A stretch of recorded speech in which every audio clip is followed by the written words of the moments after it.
Langit Jakarta tampak muram sore itu, seakan menyambut kedatangan badai dari timur. Sebuah mobil tua berpelat Makassar berhenti perlahan di depan pasar grosir Tanah Abang. Dari dalamnya turun seorang pria berambut cepak dengan sorot mata tajam seperti bilah parang.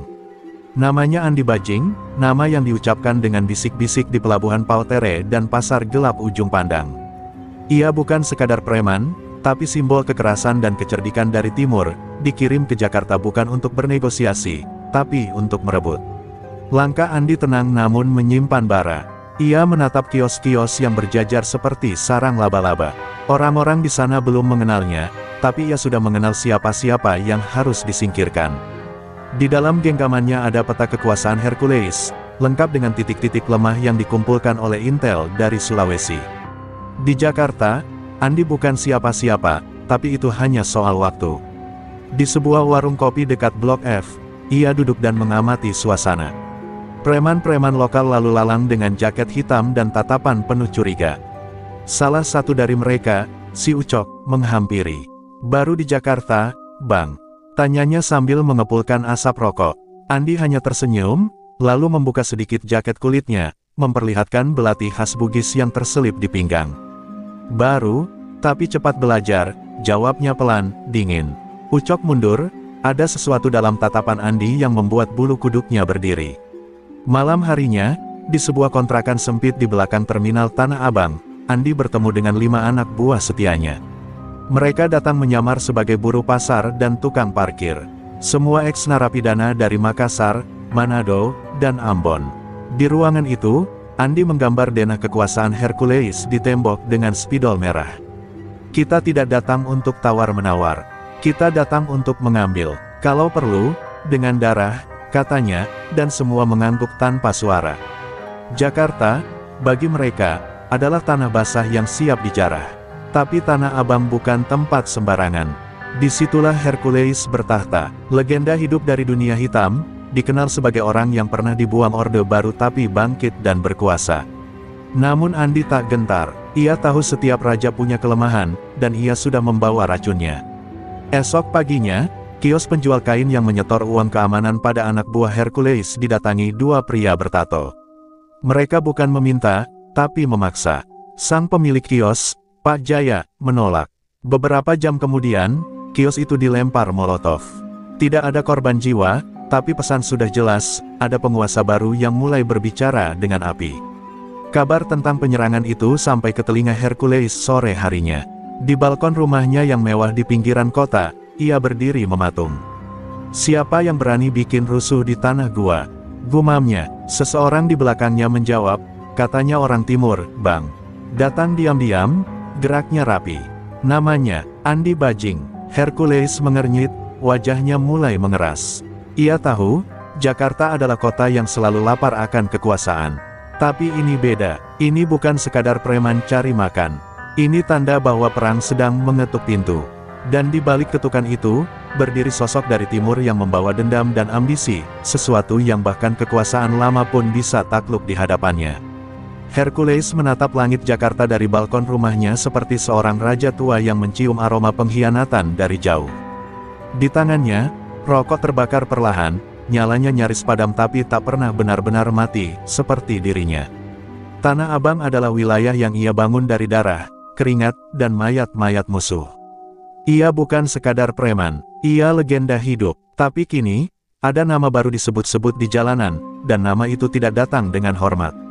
Di ruang tamu, Bang Kobar menyodorkan berkas lusuh berisi informasi yang ia dapat dari informan dalam. Pasar, Andi Bajing, mantan napi kasus pembunuhan, dulu anak buahnya Labato dari Makassar. Kabarnya orang ini ditugaskan langsung untuk ambil Tanah Abang dari tangan Abang, kata Kobar, suaranya sedikit gemetar. Hercules membalik lembar-lembar kertas itu perlahan, matanya menatap tajam seperti elang. "Anjing-anjing timur mulai cari makan di kandang kita," gumamnya lirih. Hercules tahu, kekuasaan yang ia pegang bukan lagi soal otot atau jumlah anak buah. Ini tentang reputasi. Sekali ia terlihat lemah, semua predator akan ikut menggerogoti wilayahnya. Ia berjalan ke ruangan belakang, sebuah ruangan penuh foto-foto lama. Ada potret dirinya berdiri gagah di antara para tentara, potret dirinya di rumah tahanan, dan potret dengan tokoh-tokoh politik yang dulu diam-diam meminta bantuannya. Semua itu adalah pengingat, ia pernah jadi bayangan dalam kekuasaan. Tapi bayangan pun bisa kembali menjelma jadi bayangan maut. Bang, pasar mulai goyah. Anak-anak takut, banyak pedagang mulai tanya siapa yang sebenarnya pegang kendali, ujar Kobar lagi. Hercules diam, ia menatap api kecil di ujung rokoknya. Kalau gitu, kasih mereka jawaban, jawabnya pelan.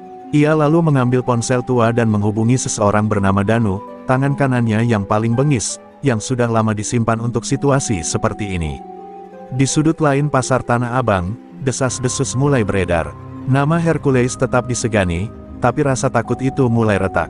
Para pedagang resah, preman-preman kecil mulai bertanya-tanya, dan beberapa bahkan mulai menghubungi Andi secara diam-diam. Mereka tahu, jika Hercules tidak bergerak sekarang, maka gelombang dari timur akan menenggelamkan segalanya. Dan gelombang itu tak mengenal belas kasihan.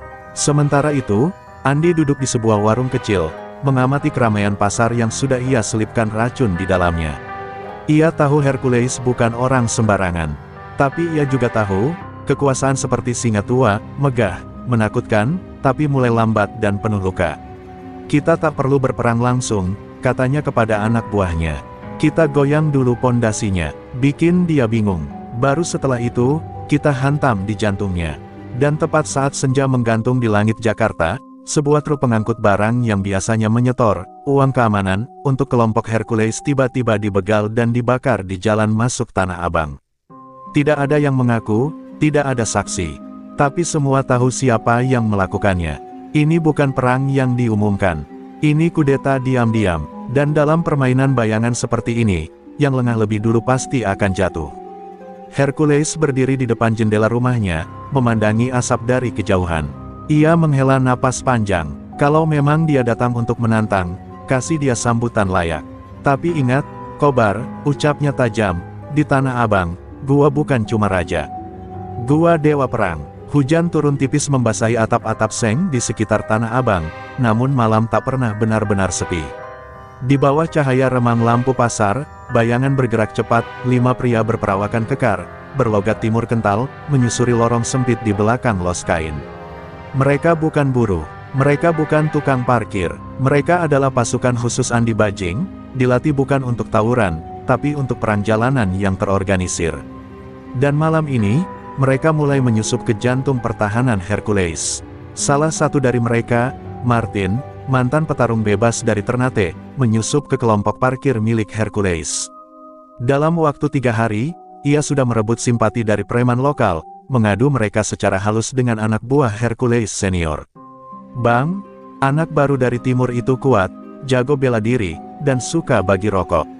Kayaknya bisa diajak kerja sama, begitu bisik salah satu preman muda pada komandannya.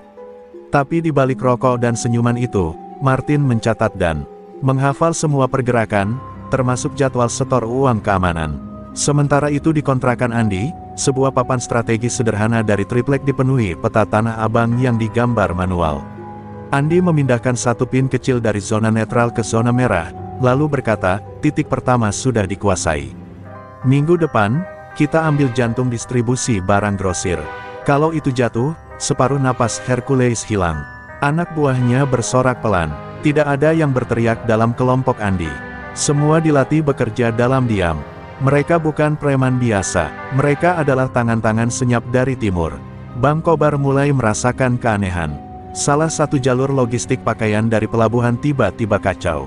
Uang setoran mingguan terlambat. Anak buahnya banyak yang mulai bertanya-tanya. Ia mencurigai bahwa ada infiltrasi, tapi belum bisa memastikan siapa pengkhianatnya. Saat ia melaporkan ini ke Hercules, sang raja hanya mendengus. Kalau mereka mulai masuk ke dalam, itu artinya kita kebobolan. Dan kalau sampai itu benar, kita gak butuh pengkhianat. Kita butuh pembantaian, katanya dengan mata membara. Tapi Andi terlalu cerdas untuk memancing emosi Hercules secara langsung. Ia paham, musuh seperti Hercules harus dibuat bingung. Maka, taktiknya adalah menyusup satu persatu. Memecah, membelokkan, dan mematahkan dari dalam. Ia bahkan menyusupkan seorang wanita muda yang menyamar sebagai penjual makanan, padahal ia adalah mata-mata yang mengamati pertemuan para petinggi Hercules setiap sore. Salah satu titik paling penting dalam kekuasaan Hercules adalah Gudang 17, tempat penyimpanan barang mewah selundupan dan pusat distribusi logistik. Dalam seminggu ke depan, Andi menargetkan tempat itu jatuh. Begitu Gudang 17 ambruk, semua yang takut sama Hercules bakal pindah ke kita. Ini bukan perang geng, ini akuisisi kekuasaan, ucapnya mantap sambil menghisap rokok dalam-dalam, mata tajamnya menatap malam Jakarta yang berkabut. Di balik semua rencana licik itu, Andi tahu satu hal, waktu. Ia tak bisa terlalu lama bermain sembunyi. Jika Hercules sadar lebih cepat, perang terbuka tak bisa dihindari. Dan jika itu terjadi, darah akan membanjiri jalanan Tanah Abang. Tapi ia juga tahu, ketakutan adalah alat paling kuat. Maka setiap aksi kecil, dari sabotase parkir, intimidasi pedagang, hingga sabotase logistik, semuanya dilakukan untuk satu tujuan, membuat nama Andi Bajing menggema sebelum peluru pertama ditembakkan.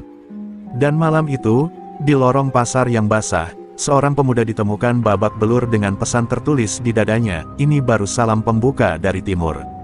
Hercules membaca pesan itu pagi harinya, dan untuk pertama kalinya dalam 20 tahun, ia terdiam cukup lama.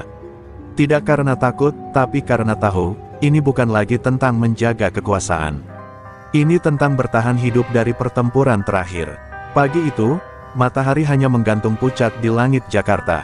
Pasar Tanah Abang masih setengah hidup, pedagang mulai membuka lapak, dan suara roda dorong bergesekan dengan lantai beton. Namun di lorong sempit antara los kain bekas dan sepatu grosir, ketegangan sudah menebal seperti kabut. Beberapa preman muda dari kubu Hercules terlihat gelisah. Semalam, seorang dari mereka ditemukan babak belur dengan pesan ancaman dari timur. Hari ini, dendam harus dibayar. Di salah satu ujung pasar, Andi Bajing berdiri tenang, mengenakan jaket kulit gelap dan kacamata hitam. Di belakangnya, Martin, Leo, dan dua orang lainnya berdiri membisu. Mereka bukan hendak tawuran, tapi melakukan eksekusi. Kita kasih pelajaran hari ini. Jangan bunuh kalau nggak perlu, tapi biar mereka paham, kita sudah ada di sini, dan nggak akan pergi, ujar Andi pelan. Ia kemudian memberi anggukan singkat. Itu adalah aba-aba perang. Beberapa meter dari sana, Rico, anak buah Hercules yang paling emosional, menantang Martin di depan banyak orang. "Lo pikir lo siapa? Baru datang langsung sok jago," teriaknya sambil mendorong dada Martin. Tapi Martin tidak membalas. Ia hanya tersenyum sinis dan menjawab, "Kami bukan datang untuk sok jago. Kami datang untuk ganti raja." Kalimat itu meledak seperti bom.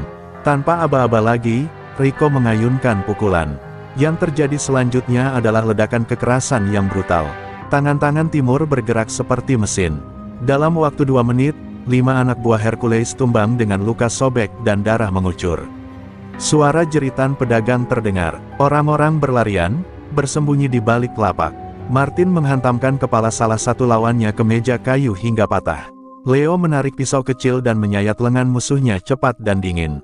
Ini bukan perkelahian biasa, ini pembantaian tak terduga. Hercules mendapat kabar saat sedang sarapan. Tangannya yang memegang sendok tiba-tiba berhenti. Di los pasar, mereka berani buka darah di sana? Tanyanya geram. Kobar, yang duduk di seberang meja, mengangguk cepat. "Anak-anak kita dihajar abis. 3 masuk rumah sakit, yang lain lari." "Bang, ini gak bisa didiemin." Hercules memicingkan mata. "Sudah waktunya, Kobar. Gua udah cukup sabar. Kita bersihkan mereka, satu persatu." Sore harinya, pasar sepi tak biasa. Petugas keamanan pura-pura tidak melihat apa-apa. Polisi, tak satu pun datang. Semua orang tahu, Tanah Abang bukan milik negara, tapi milik yang terkuat. Dan hari itu, darah menjadi bukti bahwa kekuasaan Hercules sedang diguncang. Para pedagang mulai saling bisik, menyebut nama baru dengan rasa takut, Andi Bajing. Di kamar kontrakan sempit, Andi menatap tangannya yang terkena cipratan darah. Ia tidak tersenyum, tidak tertawa. Ia hanya diam. Kekuasaan gak datang lewat negosiasi, gumamnya. Ia datang bersama darah. Ia tahu, setelah ini, Hercules tak akan tinggal diam. Tapi itu yang ia tunggu. Ia ingin lawannya keluar dari bayang-bayang, agar bisa dihantam di terang. Dan malam itu, Jakarta bergetar dalam diam. Langit masih muram, tapi bukan karena hujan. Ini adalah pertanda perang besar yang akan datang, dan tak seorang pun bisa menghindar dari pusaran yang telah dimulai di lorong sempit Tanah Abang. Rara berjalan menyusuri lorong pasar dengan langkah ringan, menjinjing 2 kantong plastik berisi nasi bungkus dan air mineral. Di wajahnya terlukis senyum hangat, tapi di balik tatapan matanya tersembunyi badai yang belum reda. Ia bukan sekadar penjual makanan keliling. Ia adalah mata-mata Andi Bajing, dan lebih dari itu, ia adalah perempuan yang dulu pernah merekatkan luka-luka Andi dengan air mata dan kesetiaan, jauh sebelum pria itu jadi raja bayangan dari timur. Tak ada yang tahu, Rara dan Andi punya sejarah kelam yang terpatri dalam darah. Mereka pernah hidup bersama di Makassar, ketika Andi belum punya nama dan masih jadi buronan. Saat Andi dikhianati kawannya sendiri dan ditikam hampir mati, Rara yang menyembunyikannya. Tapi setelah Andi bangkit dan menjadi sosok menakutkan, ia meninggalkan Rara begitu saja, tanpa penjelasan. Kini takdir membawa mereka kembali, bukan sebagai sepasang kekasih, tapi sebagai alat dan pemilik kepentingan. Di kontrakan gelapnya, Andi menatap Rara saat perempuan itu meletakkan makanan di atas meja. Ada keheningan aneh yang menggantung di antara mereka. "Sudah lama gak lihat kamu makan pakai tangan sendiri," ucap Rara lirih. Andi tak menjawab, ia hanya mengangguk pelan. "Kenapa lo bantu gua lagi?" Akhirnya Andi bertanya, suara seraknya berat. Rara memejamkan mata sejenak. "Karena gua tahu, lo gak akan berhenti sampai lo rebut semua ini, dan gua cuma pengen tahu, lo bakal jadi iblis sepenuhnya atau masih nyisain jadi manusia." Di tempat lain, Hercules mulai geram bukan hanya karena kehilangan wilayah, tapi karena kabar tentang Rara sampai ke telinganya. "Cewek itu yang dulu kerja di warung ayam goreng Makassar, kan? Yang deket sama si Bajing waktu di penjara," ujar Kobar, sambil menelusuri data lama. Hercules berdiri dari kursinya. "Cari dia. Gua gak peduli dia jual makanan atau jual harapan, cewek itu sekarang kunci buat buka kelemahan si Andi." Rara sadar dirinya dalam bahaya. Ia tak pernah berniat kembali ke dunia kelam, tapi kali ini terlalu banyak yang dipertaruhkan. Ia bukan hanya penyampai pesan. Ia sudah melihat rencana besar Andi, tahu betul bahwa perang ini akan menyisakan mayat di trotoar, dan ia takut kalau Andi benar-benar akan kehilangan semua sisi manusiawinya. Maka malam itu, Rara menulis pesan rahasia untuk seseorang dari masa lalunya, seorang mantan anggota Hercules yang dulu pernah ia tolong. "Aku butuh bantuan, sebelum semua ini berubah jadi neraka." Sementara itu, di satu sudut pasar, Martin mendapati gerak-gerik Rara mulai mencurigakan. Dia terlalu banyak tanya soal gudang 17. Terlalu banyak jalan sendiri tanpa kawalan, lapornya pada Andi. Andi hanya memandangi langit-langit. "Jangan sentuh dia, kalau dia berkhianat, gua yang turun tangan." Tapi di hati kecilnya, ia tahu, Rara bukan lagi perempuan yang bisa dia kontrol. Ia adalah bara api yang bisa menyala di mana saja, dan membakar siapa saja. Pasar Tanah Abang mulai terasa seperti ladang ranjau. Satu langkah salah, maka segalanya akan meledak.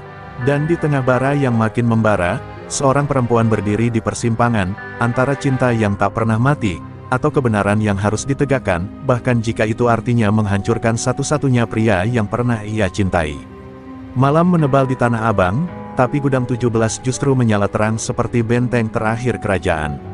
Dikelilingi pagar tinggi dan dijaga oleh 6 orang bersenjata tajam, tempat itu adalah jantung distribusi Hercules, bukan hanya logistik pasar, tapi juga barang selundupan kelas kakap. Menaklukkannya bukan sekadar soal wilayah, ini simbol. Jika gudang 17 tumbang, maka setengah kekuasaan Hercules ikut runtuh. Dan malam itu, Andi Bajing memutuskan untuk mengakhiri sabar. Di dalam sebuah van usang yang diparkir rapi 2 blok dari gudang, Andi, Martin, dan Leo menatap sketsa kasar peta keamanan. Penjaga ganti jam 2:05. CCTV mati di pojok timur selama 7 menit setiap rotasi genset. "Itu pintu kita," kata Rara pelan, menunjuk titik lemah yang ia curi informasinya selama berminggu-minggu. Andi menatapnya dalam-dalam, tapi kali ini bukan dengan curiga, melainkan dengan perasaan yang bercampur marah dan percaya. Ia tahu Rara mungkin satu-satunya alasan misi ini bisa berhasil, atau gagal total. Sementara itu di dalam gudang 17, Kobar menerima sinyal kegelisahan. Ia tak tahu pasti apa yang akan terjadi, tapi insting lamanya berbisik bahwa malam ini bukan malam biasa. Ia mengumpulkan anak buah tambahan dan memperketat pengawasan. Tapi Hercules, yang semakin tersudut, hanya memberi satu instruksi, kalau mereka berani datang, kubur mereka di tempat. Jangan bawa mereka ke rumah sakit. Kita bukan lagi main gertak. Tepat pukul 2:06, gerbang timur gudang 17 dibuka perlahan dari dalam oleh tangan tak dikenal. Dalam hitungan detik, bayangan hitam menyelinap masuk. Martin bergerak cepat, membekuk dua penjaga tanpa suara. Leo memotong arus listrik cadangan. Gudang 17 menjadi gelap. Dalam kegelapan itulah, api perlawanan dari timur dinyalakan. Teriakan pertama terdengar saat salah satu penjaga berhasil menyalakan senter dan melihat tubuh temannya tergeletak tak bergerak. Lalu baku hantam meledak keras, cepat, dan brutal. Andi sendiri masuk paling akhir. Dengan tongkat besi di tangannya, ia menghantam musuh satu persatu. Tapi bukan itu yang membuat semua orang gemetar, melainkan caranya bergerak tenang, presisi, seperti hantu yang sudah hafal semua bayang-bayang di tempat itu. Dalam 10 menit, gudang 17 jatuh. Barang-barang dilempar keluar, cat semprot disemprotkan di dinding, ini milik timur. Tapi kemenangan itu dibayar mahal. Leo tertembak di kaki, dua anak buah mereka ditusuk dari belakang. Dan yang paling mengejutkan, Rara menghilang. Ia tak terlihat sejak awal penyerbuan dimulai. Dia yang buka pintu, tapi dia nggak ada saat kita masuk, kata Martin, napasnya masih terengah. Andi diam. Wajahnya menegang. Cari dia, hidup-hidup, katanya pelan, tapi matanya menyala seperti bara. Sementara di salah satu sudut kota, Rara duduk di dalam mobil tua, menelepon seseorang yang sudah lama tak ia hubungi. Gudang 17 sudah jatuh, tapi kamu harus tahu sesuatu yang lebih besar lagi. Andi bukan lagi Andi yang kita kenal dulu. Dia bukan sedang berperang, dia sedang menghancurkan semuanya. Di balik telepon itu, seseorang menjawab lirih, kalau begitu, waktunya dia diakhiri, bahkan kalau harus dengan tanganku sendiri. Andi duduk di kursi kayu reyot di dalam kamar kontrakan yang kini serasa ruang interogasi dalam pikirannya sendiri. Tangannya mengepal, wajahnya dingin seperti batu. Gudang 17 memang telah jatuh, tapi kemenangan itu terasa hampa. Leo masih terbaring di posko rahasia dengan luka tembak di pahanya, dan yang paling membakar hati Andi adalah hilangnya Rara. Ia tak bisa menerima kenyataan bahwa perempuan itu mungkin telah mengkhianatinya lagi. Di luar, Martin dan beberapa anak buahnya sudah menyisir Tanah Abang, dari los bawah tanah hingga terminal lama, namun Rara seperti hilang di telan bumi. Bang, ada yang bilang Rara terlihat naik mobil sedan hitam arah Cideng, lapor salah satu anak. Tapi Andi tak menjawab, ia hanya terdiam menatap silet yang ia mainkan di jemarinya, silet yang dulu Rara simpan di dompetnya, tanda bahwa mereka pernah bersumpah hidup atau mati bersama. Di markas Hercules, suasana mulai membara. Kegagalan mempertahankan gudang 17 adalah tamparan keras. Tapi Hercules tak kehilangan akal. Ia duduk di ruang gelap bersama seorang pria tua berambut putih, Pak De Rauf, mantan intel yang kini jadi penyusun strategi kotor. Kamu bilang bajingan dari Makassar itu punya sejarah gelap waktu di Parepare? Tanya Hercules. Pak De Rauf mengangguk, lalu membuka map berisi dokumen yang disegel. Waktu itu dia bunuh pamannya sendiri.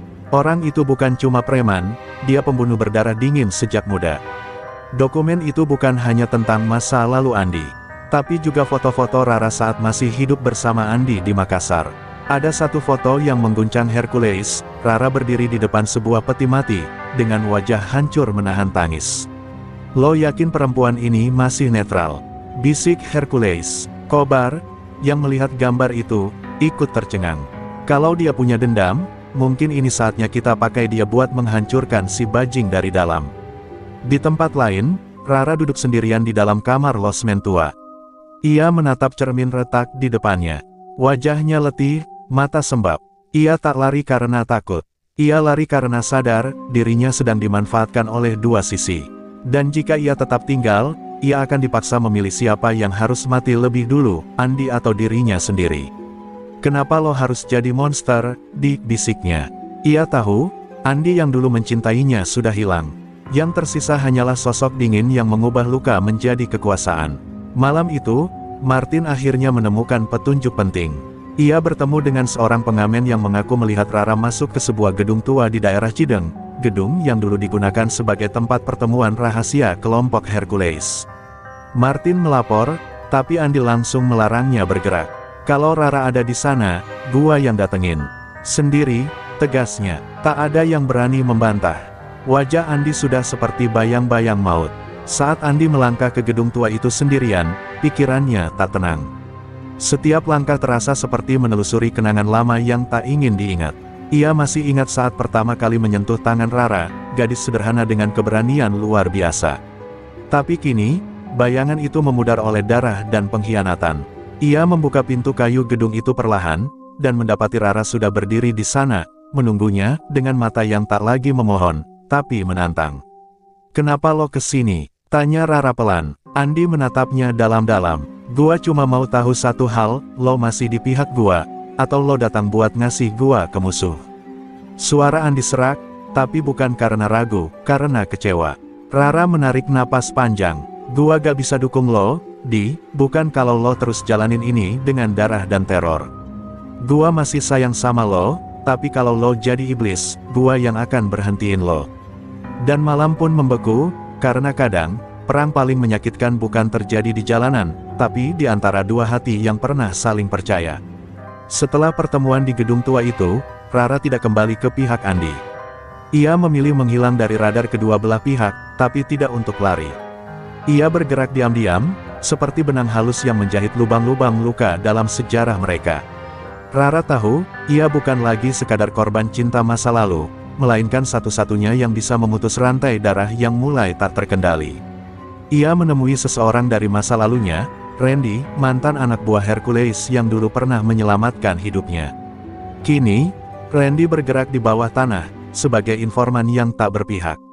"Ada yang lebih besar dari pertarungan ini, Ra," kata Randy sambil menyerahkan segepok dokumen dan flash disk berisi bukti aliran uang gelap yang melibatkan bukan hanya Hercules, tapi juga beberapa oknum aparat. "Kalau lo bisa sebarkan ini ke publik, bukan cuma Andi yang keok, tapi seluruh jaringan mereka bakal keangkat." Tapi Rara tak semudah itu. Ia tahu, kalau dokumen itu bocor, nyawanya bukan cuma diburu oleh Hercules, tapi juga orang-orang dalam institusi yang selama ini tutup mata. Dan lebih dari itu, ia belum siap menyeret Andi ke kehancuran total, belum. Di sisi lain, Andi mulai berubah.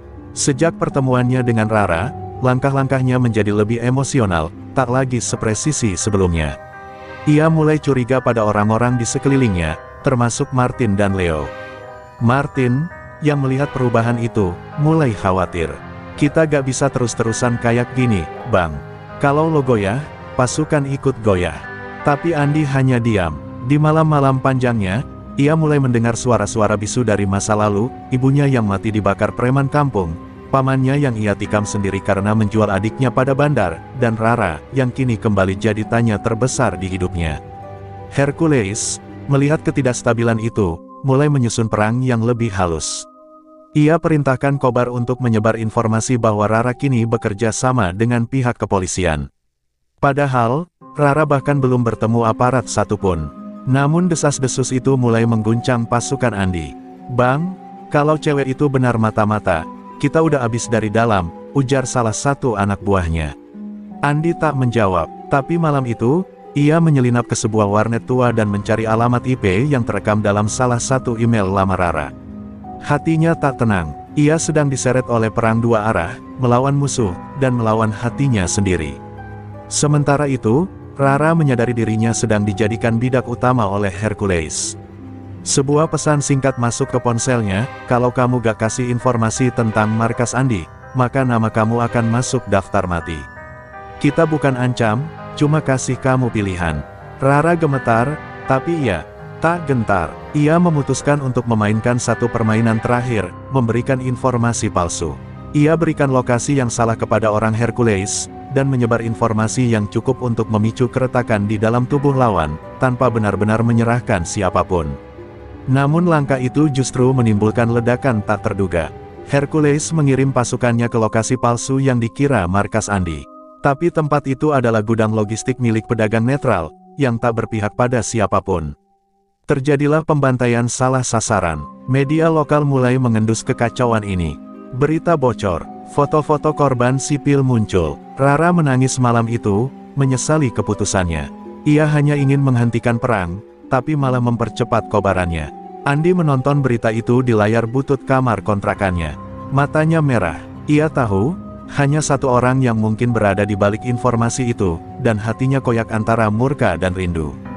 Tapi sebelum ia sempat bertindak, seseorang mengetuk pintunya malam-malam. "Randy, lo harus dengar sesuatu dari gua, tentang Rara, dan tentang siapa sebenarnya dalang dari semua ini.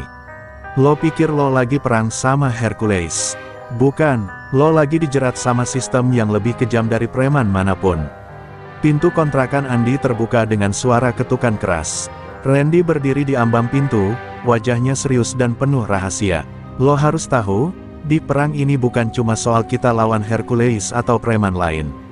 Ada aparat yang main dua kaki. Polisi, preman, dan politisi semua terlibat," katanya tanpa basa-basi. Andi menatap dalam-dalam, merasa seluruh dunia yang ia kenal runtuh perlahan. "Jadi selama ini gua cuma pion buat mereka," gumamnya, penuh kecewa sekaligus kemarahan. Randy mengeluarkan tumpukan dokumen dan rekaman suara.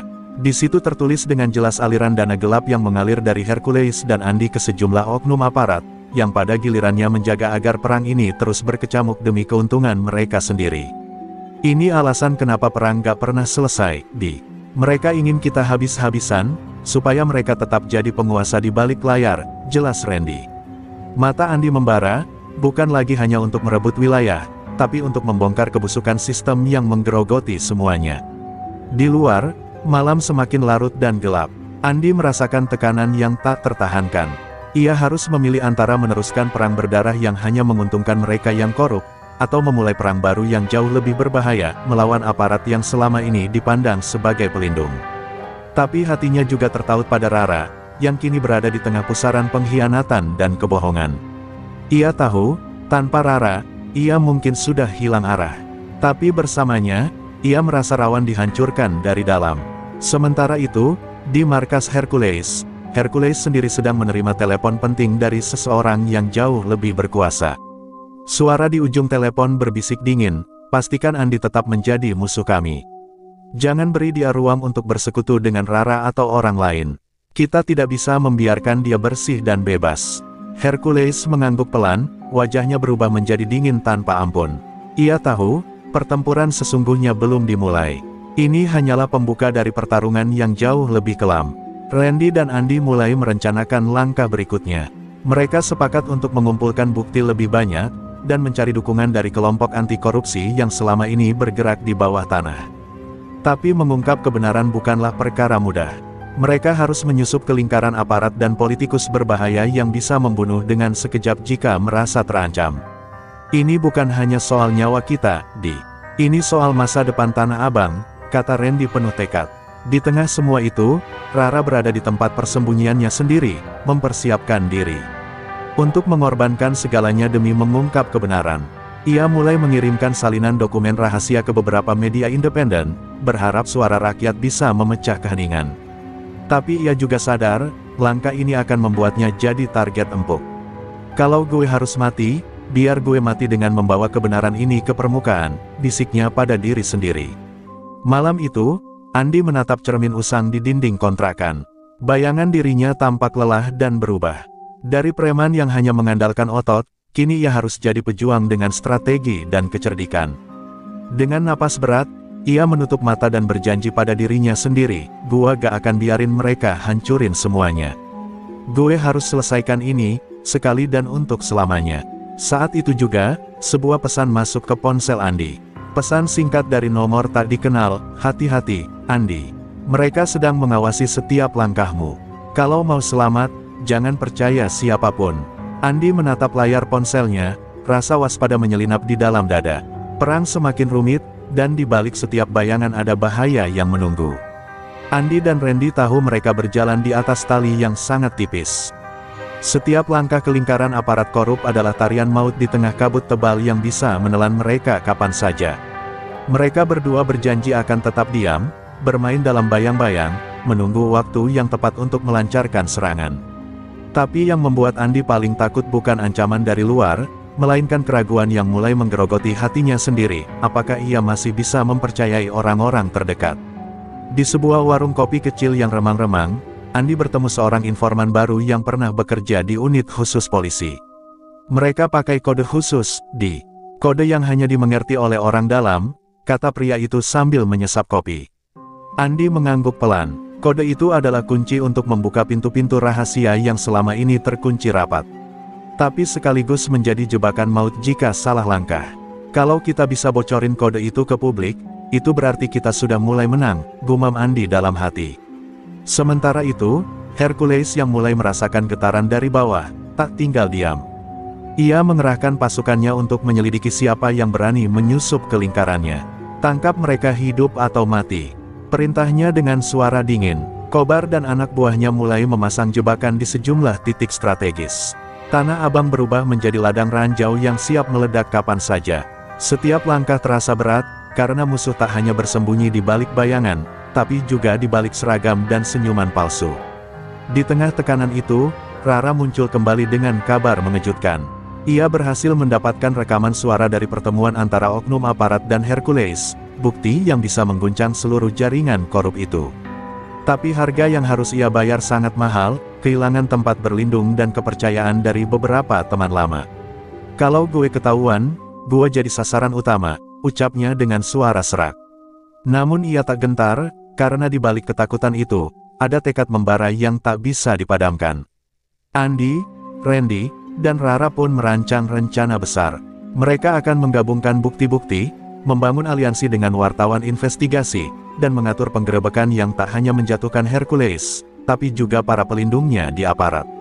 Tapi semua harus dilakukan secara rahasia, tanpa satupun bocor ke musuh. Ini bukan cuma soal kekuasaan lagi, ini soal keadilan, tegas Andi, wajahnya yang dulu kasar kini penuh tekad. Hari penggerebekan semakin dekat. Andi menyadari bahwa perang yang sedang mereka hadapi jauh lebih rumit dari yang pernah dibayangkan. Ia harus siap kehilangan banyak hal, termasuk orang yang dicintainya. Tapi ia juga tahu, jika gagal, bukan hanya dirinya yang hancur, tapi seluruh Tanah Abang akan tenggelam dalam kebusukan lebih dalam. Dalam sunyi malam, ia berdoa agar api dalam kabut ini bisa menjadi cahaya untuk membebaskan mereka semua. Sementara itu, di markas Hercules, kabar tentang pengkhianatan mulai tersebar. Rasa curiga dan ketakutan menghantui setiap sudut. Hercules tahu waktunya semakin sempit. Ia menyiapkan langkah terakhir, memancing Andi keluar dari persembunyian dengan sebuah jebakan maut yang akan menguji kesetiaan, keberanian, dan harga diri Andi. Kalau dia jatuh, semua ini selesai, gumam Hercules dingin. Malam itu, Andi menatap kota yang tak pernah tidur. Lampu-lampu Tanah Abang berkelap-kelip, seperti saksi bisu dari perang yang sedang berkecamuk. Dengan nafas berat, ia mengirim pesan singkat ke Rara dan Randy, kita harus jadi api dalam kabut. Kita harus menyala meski semua gelap. Pesan itu bukan hanya perintah, tapi janji yang akan membakar setiap langkah mereka ke depan. Ketegangan menyelimuti udara Tanah Abang malam itu. Andi, Randy, dan Rara sudah berada di puncak persiapan penggerebekan besar-besaran. Tapi sebuah bisikan mengerikan mulai merayap di antara mereka. Ada yang bocorin rencana kita ke Hercules, ucap Randy dengan wajah tegang, suara seraknya hampir tak terdengar. Andi menatap tajam ke arah Martin, sahabat sekaligus tangan kanannya yang sejak lama dianggapnya tak tergoyahkan. Namun kali ini, bayang-bayang keraguan mulai membayangi. Sebelumnya, Martin terlihat seperti sosok yang paling setia. Ia selalu ada saat Andi butuh bantuan, bahkan rela mempertaruhkan nyawanya. Tapi jejak-jejak kecil mulai terkuak, panggilan rahasia di tengah malam, pertemuan tanpa sepengetahuan Andi, dan laporan yang tidak pernah sampai ke Andi. Semua itu membuat Andi bertanya, siapa sebenarnya Martin? Gua gak mau percaya, tapi fakta gak bisa bohong, Bang, ujar Randy. Andi hanya menghela napas berat, seolah beban dunia ada di pundaknya. Di sisi lain, Hercules sudah tersenyum dingin. Ia tahu waktu yang tepat untuk menyerang sudah dekat. Jebakan yang dipasang di sebuah gudang tua di pinggir Tanah Abang sudah siap. Hercules menyiapkan pasukan elitnya untuk menghabisi Andi dan anak buahnya sekaligus menangkap Rara yang selama ini menjadi duri dalam daging. Ini bukan hanya soal kekuasaan, tapi soal harga diri, bisik Hercules pada anak buahnya. Ia tahu, sekali gagal, semuanya bisa hancur. Rara merasakan getaran bahaya yang makin dekat. Ia mencoba menghubungi Andi, tapi panggilannya tak kunjung dijawab. Di tengah rasa cemas, ia mulai menyadari bahwa bukan hanya Hercules yang punya mata-mata. Ada seseorang di dalam lingkaran mereka sendiri yang mengkhianati. Perasaan itu seperti duri yang menusuk hati, tapi ia harus tetap kuat. Gua gak akan biarin mereka hancurin kita dari dalam, tekadnya, walau hatinya penuh luka. Malam penggerebekan tiba dengan sunyi yang mencekam. Andi menginstruksikan anak buahnya untuk tetap waspada, tapi di balik itu, ia berusaha menebak siapa pengkhianat di antara mereka. Di saat yang sama, Martin berdiri di pinggir bayang-bayang, menyadari bahwa ia kini berada di persimpangan antara loyalitas dan ambisi. Pilihan yang ia buat malam itu akan menentukan nasib banyak nyawa. Ia tahu, setelah ini, tak ada jalan kembali. Ledakan terjadi saat pasukan Hercules menyerbu gudang tua. Suara tembakan dan teriakan memenuhi udara, dan kegelapan malam berubah menjadi neraka kecil. Andi terjebak dalam pertempuran yang kacau, di mana setiap langkah penuh risiko. Ia melihat Martin di tengah kerumunan musuh, berdiri bersama lawan. Pengkhianatan itu seperti pisau yang menusuk tulang. Andi berteriak, "Mart, kenapa lo?" Tapi suara itu tenggelam dalam suara tembakan. Dalam kekacauan itu, Randy berhasil menyelamatkan Rara dari pengepungan. Mereka berlari ke tempat aman, namun luka. Pengkhianatan mengoyak hati mereka semua. Rara menangis di bahu Randy, menyadari bahwa perang ini bukan hanya tentang merebut wilayah, tapi tentang bertahan hidup dari serangan yang datang dari arah tak terduga. "Kita harus bangkit lagi, walau luka ini dalam," ucap Randy, mencoba menguatkan. Sementara Andi, dengan sisa tenaga dan kepercayaan yang hampir habis, bertekad untuk membalas pengkhianatan itu. Ia tahu, untuk mengalahkan Hercules dan para musuh yang tersembunyi, ia harus lebih dari sekadar preman kuat. Ia harus jadi simbol perubahan, api yang membakar kotoran dan pengkhianatan. Dengan napas berat, ia berjanji, "Gua akan hancurin semuanya, sampai gak ada yang berani hianatin lagi." Setelah malam penuh pengkhianatan dan darah, Andi terkulai lemas di sebuah gudang kosong, tubuhnya penuh luka dan rasa sakit yang membakar. Namun di balik rasa sakit itu, ada bara yang mulai menyala, bara tekad untuk bangkit. Ia tahu, kekalahan malam itu bukan akhir. Itu hanyalah titik balik yang akan membawanya pada babak baru yang jauh lebih berbahaya dan penuh perjuangan. Dengan tangan gemetar, ia meraih ponsel dan mengirim pesan singkat pada Rara dan Randy, "Kita mulai lagi. Kali ini lebih cerdas, lebih kuat." Rara yang menerima pesan itu berada di tempat persembunyian, membalut lukanya sambil memikirkan bagaimana mereka bisa membangun kembali apa yang hampir hancur. Meski rasa sakit dan kehilangan masih menyiksa hati, ia tahu bahwa menyerah bukanlah pilihan. "Kalau kita mau menang, kita harus jadi bayangan yang tak terlihat dan suara yang tak terhentikan," pikirnya, mengingatkan diri untuk tetap fokus. Randy pun siap menjadi mata dan telinga mereka di lapangan, berjanji untuk tak pernah membiarkan mereka lengah lagi. Sementara itu, di balik layar, Hercules memanfaatkan kemenangan semalam untuk memperkuat cengkeramannya. Ia merapatkan barisan, merekrut preman baru dan membangun aliansi dengan oknum aparat yang haus kekuasaan. Tapi Hercules tidak tahu bahwa setiap langkah yang ia ambil kini diawasi oleh mata-mata yang lebih cerdik dan tak kenal lelah. Dalam kegelapan, sebuah rencana rahasia mulai disusun, rencana yang bisa mengguncang fondasi Tanah Abang dan bahkan menggulingkan sang raja preman itu sendiri.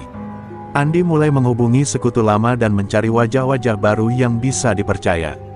Ia membangun kembali jaringan yang dulu pernah ia tinggalkan, menggabungkan kekuatan preman, pedagang kaki lima, hingga warga yang muak dengan kekerasan dan korupsi. Perlahan tapi pasti, api perlawanan kembali menyala, tidak hanya untuk merebut kembali wilayah, tapi untuk mengembalikan martabat Tanah Abang yang selama ini terkubur dalam bayang-bayang gelap. Di tengah perjuangan itu, Andi bertemu dengan seorang tokoh misterius yang pernah menjadi musuh sekaligus guru baginya. "Lo udah berubah, Andi. Gak cukup hanya pakai otot dan amarah. Lo harus pinter, lo harus jadi pemimpin sejati," kata pria itu dengan tatapan tajam. Pesan itu mengguncang Andi. Ia mulai memahami bahwa untuk bertahan dan menang, ia harus berubah dari dalam, memimpin bukan dengan kekerasan semata, tapi dengan strategi dan kebijaksanaan. Rara yang semakin aktif memberikan bukti-bukti korupsi kepada media, mulai mendapat dukungan dari masyarakat luas. Suaranya menjadi simbol harapan bagi yang tertindas. Namun, di balik dukungan itu, ancaman makin nyata. Beberapa kali rumah persembunyiannya disatroni orang tak dikenal, mengingatkan bahwa musuh-musuhnya tidak pernah tidur. Tapi Rara tetap teguh. "Aku berjuang bukan hanya untuk kita, tapi untuk semua yang pernah terinjak," ujarnya penuh keyakinan. Sedangkan Randy, dengan keberanian dan kecerdasannya, berhasil menyusup ke dalam jaringan Hercules dan aparat korup. Ia mengumpulkan informasi krusial yang akan menjadi senjata mereka di babak berikutnya. Tapi semakin dalam ia menyusup, semakin dekat pula ia dengan bahaya maut. Setiap langkahnya dipantau, setiap gerak-geriknya bisa berujung pada kematian. Namun Randy tahu, pengorbanan ini harus dilakukan demi masa depan Tanah Abang. Di akhir bab ini, Andi berdiri di atas atap sebuah gedung di Tanah Abang, menatap lampu kota yang berkelap-kelip seperti bintang-bintang kecil. Hatinya sudah bukan lagi penuh amarah dan dendam, tapi harapan dan tekad baru. Ini bukan hanya perang wilayah. Ini perang untuk membangun masa depan, bisiknya pada diri sendiri. Dengan langkah mantap, ia menuruni tangga menuju pertemuan yang akan menentukan arah baru perjuangan mereka. Meski api perjuangan mulai menyala kembali, bayang-bayang pengkhianatan tak pernah benar-benar hilang. Andi merasakan gelombang ketegangan yang tak terlihat, terutama dari dalam lingkarannya sendiri. Ada bisikan-bisikan samar yang berhembus, menimbulkan keraguan bahkan di hati orang-orang terdekatnya. Kita harus waspada, bukan hanya pada musuh di luar, tapi juga pada mereka yang berdiri di samping kita, kata Andi tegas dalam rapat kecil bersama Randy dan Rara. Randy yang semakin dalam menyusup ke dalam jaringan Hercules mulai menemukan fakta mengerikan, ada tangan-tangan baru yang menggerakkan roda pengkhianatan dari balik layar, lebih licik dan jauh lebih berbahaya daripada sebelumnya. Mereka bukan cuma preman biasa, ada oknum yang punya akses ke kekuasaan tinggi, yang bisa menghancurkan kita hanya dengan satu perintah, lapor Randy dengan suara pelan, tapi penuh ketegasan. Andi mendengarnya dengan seksama, menyadari bahwa perang mereka semakin kompleks. Di sisi lain, Hercules mulai menebar racun lewat kaki tangannya, menyusup ke dalam kelompok Andi dengan dalih perdamaian dan aliansi. Beberapa anggota mulai goyah, terombang-ambing antara loyalitas dan godaan kekuasaan yang dijanjikan Hercules. Andi menyaksikan perpecahan itu dengan sakit hati, tapi tahu bahwa untuk tetap bertahan, ia harus menguasai seni memimpin yang lebih dari sekadar kekuatan fisik. Rara yang berperan sebagai penghubung dengan media terus menghadapi tekanan psikologis. Setiap kali ia menyebarkan berita baru tentang korupsi dan pengkhianatan, ada serangan-serangan halus yang menghantui kehidupannya. Rumahnya disatroni, teleponnya dihack, dan ia merasa pengawasan semakin ketat. Namun di balik itu, dukungan dari warga yang mulai sadar akan kebenaran justru menguatkan semangatnya. Mereka takut suara kita semakin keras, katanya pada Andi. Sementara itu, Martin yang dulu mengkhianati Andi mulai merasakan pergolakan batin yang mendalam. Ia menyadari bahwa langkahnya membawa kehancuran, bukan hanya pada Andi tapi juga pada dirinya sendiri. Dalam sepi malam, ia mulai mencari cara untuk menebus kesalahannya, meski resikonya sangat besar. Kalau gue kembali, gue harus siap kehilangan segalanya, pikir Martin dengan berat.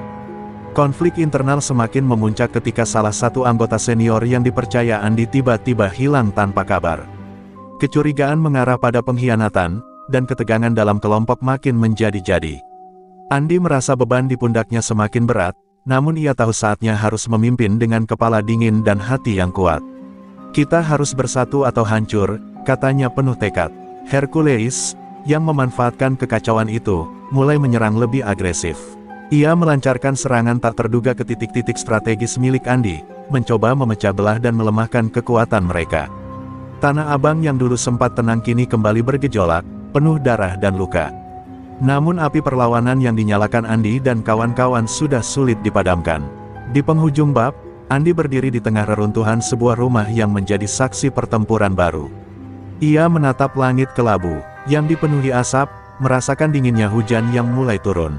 Dalam hati, ia berjanji bahwa apapun yang terjadi, pengkhianatan dan kekerasan tak akan memadamkan nyala api perjuangan mereka. Kita akan bangkit, lebih kuat dan lebih bersatu, katanya lirih, menatap masa depan yang penuh tantangan. Suasana Tanah Abang semakin memanas, seperti bara yang siap meledak kapan saja. Andi dan kelompoknya sadar bahwa saatnya menghadapi Hercules secara langsung sudah dekat. Mereka tahu, pertarungan ini bukan sekadar soal wilayah, melainkan tentang harga diri, martabat, dan masa depan yang selama ini dipertaruhkan. Ini adalah saat terakhir kita. Kalau kita kalah, semua yang kita perjuangkan akan hilang, tegas Andi di hadapan pasukannya. Hercules, di sisi lain, juga tak mau kalah. Ia telah menyiapkan segala sesuatunya dengan cermat, mengerahkan seluruh kekuatan dan pengaruhnya untuk mempertahankan tahta yang sudah diraih dengan darah. Ia menganggap Andi sebagai ancaman terbesar yang harus segera dihabisi. Jangan beri ampun, hancurkan mereka sebelum mereka bisa bangkit lagi, perintahnya dengan dingin, mata yang menyala penuh kebencian. Pertarungan itu dimulai di tengah hujan deras yang mengguyur Tanah Abang. Suara dentuman tembakan, teriakan, dan benturan keras memenuhi udara. Andi memimpin serangan dengan keberanian dan strategi yang matang, menggerakkan pasukan kecilnya melewati lorong-lorong sempit yang hanya mereka kenal. Setiap langkah penuh risiko, tapi juga penuh tekad yang tak tergoyahkan. Ini adalah pertempuran untuk mempertahankan segalanya. Di tengah kekacauan, Randy berhasil menyusup ke markas Hercules, mencari bukti dan membuka jalan bagi serangan besar Andi. Namun, ia harus menghadapi pasukan penjaga yang lebih banyak dan lebih brutal. Pertarungan fisik dan mental berlangsung sengit, dan Randy hampir kehilangan nyawanya dalam usaha itu. Namun keberanian dan kecerdasannya berhasil membawanya keluar dengan segenggam informasi berharga yang bisa mengubah arah pertempuran. Sementara itu, Rara terus menghubungi media dan warga, menyebarkan informasi tentang pertarungan yang sesungguhnya terjadi di balik layar. Suaranya menjadi semacam panggilan untuk bangkit, menyatukan warga yang selama ini takut dan terpecah. Semangat mereka menjadi kekuatan baru bagi Andi dan pasukannya, seolah membakar kembali api perlawanan yang hampir padam. Dalam bentrokan sengit itu, Andi berhadapan langsung dengan Hercules. Kedua raja preman itu bertarung dengan kekuatan dan amarah yang membara, saling adu fisik dan strategi. Tiap pukulan dan tendangan bukan hanya soal menang kalah, tapi soal siapa yang lebih pantas memimpin Tanah Abang. Darah dan keringat bercampur, menandai betapa brutal dan pentingnya pertarungan itu. Ketika keadaan mulai terlihat seimbang, datang kejutan dari belakang.